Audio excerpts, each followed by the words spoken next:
এক টুকরো মাছ দিয়ে কাঁঠালের বিচি ভর্তা এত মজা আগে জানতাম না। কাঁঠালের বিচিটি আমি অফ ক্যামেরা কেটে ধুয়ে পরিষ্কার করে চুলাতে বসিয়ে দিলাম। একটা হালকা বলক আসলে এবার ঢাকনা দিয়ে ঢেকে দিব।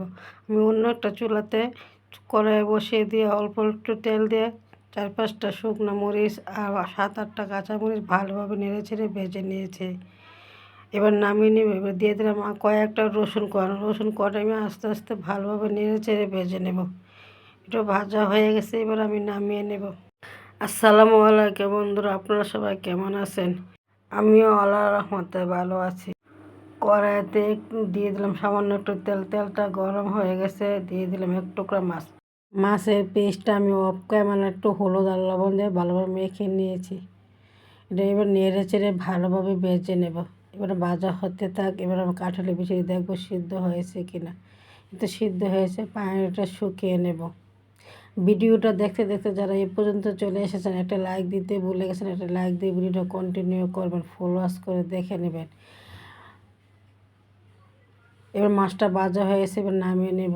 এবার দিয়ে দিলাম কতলি পেঁয়াজ কুচি। পেঁয়াজটা আমি নাড়ে চেড়ে ভালোভাবে ভেজে নেব। ভিডিওটা দেশ ও দেশের বাইরে যারা দেখছেন চ্যানেলটা এখনও সাবস্ক্রাইব করেন, চ্যানেলটা সাবস্ক্রাইব করে দেবেন। যারা চ্যানেলটা সাবস্ক্রাইব করে দিয়েছেন তাদেরকে জানাই অসংখ্য ধন্যবাদ। পেঁয়াজটা আমার ভাজা হয়েছে, এবার নামিয়ে নেব। এবার মরিচটি দিয়ে অল্প একটু লবণ দিয়ে ভালোভাবে বেটে, যারা ভর্তা খেতে পছন্দ করেন আমার চ্যানেলটি সাবস্ক্রাইব করে পাশে থেকে যেতে পারেন। আমার চ্যানেলে অনেক ভর্তা রেসিপি দেওয়া আছে, চাইলে আমার চ্যানেলটা থেকে ঘুরে আসতে পারেন। এক টুকরো মাছ দিয়ে যে কাঁঠালের বিচি ভর্তা এত মজা হয় ভাবতেই পারি না। এই যে মাছের পিসটা আমি ভালোভাবে কাটা পরিষ্কার করে বেছে নেব। এই যে আমি কাঁটাগুলো পরিষ্কার করে বেছে নিয়েছি, এবার ভালোভাবে বেটে নেব। এই যে আমার বাটা হয়ে গেছে, এবার দিয়ে দিলাম ভেজে রাখা পেঁয়াজ আর রসুন কোয়া দিয়ে এবার ভালোভাবে বেটে নেব। এভাবে একবার ভর্তা বানিয়ে দেখবেন, গরম ভাতে জাস্ট জমে যাবে। এই ভর্তা হলে গরম ভাতের সাথে আর কিছুই লাগবে না। এই যে আমি ভালোভাবে বেটে নিয়েছি, এবার আর একটা বাটার দিয়ে দেবো। এবার দিয়ে দেবো কাঁঠালের বিচি।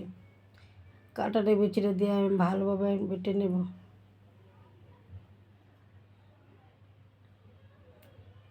কাঁঠালের বিচি ভর্তা আপনারা তো অনেকে অনেক রকম খেয়েছেন, এভাবে একবার বানিয়ে দেখবেন, খেতে দারুণ হয়।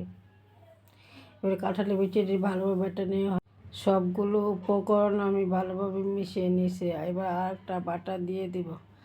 বাইরে থেকে আউট নেওয়া যাচ্ছে, এটা একটু মানিয়ে নেবেন, কিছু মনে করবেন না। এই যে আমার বাটা হয়ে গেছে, এবার আবার সবগুলো উপকরণ একসাথে মিশিয়ে নিয়েছি। আমার মনে হয় লবণটা কম হয়েছে, আর একটু লবণ দিয়ে একটু সরিষার তেল ভালোভাবে মেখে দেবো। এই সরিষার তেলটা দেওয়াতে ভর্তাটা খেতে এত যে মজা হয় ভাবতে পারবেন না।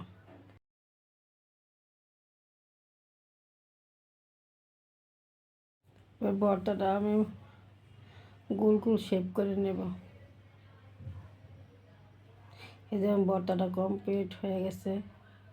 দেখেন আমার ভর্তাটা কত লোভনীয় হয়েছে। এই একটা ভর্তা দিয়ে এক প্লেট ভাত নিমেষে শেষ হয়ে যাবে।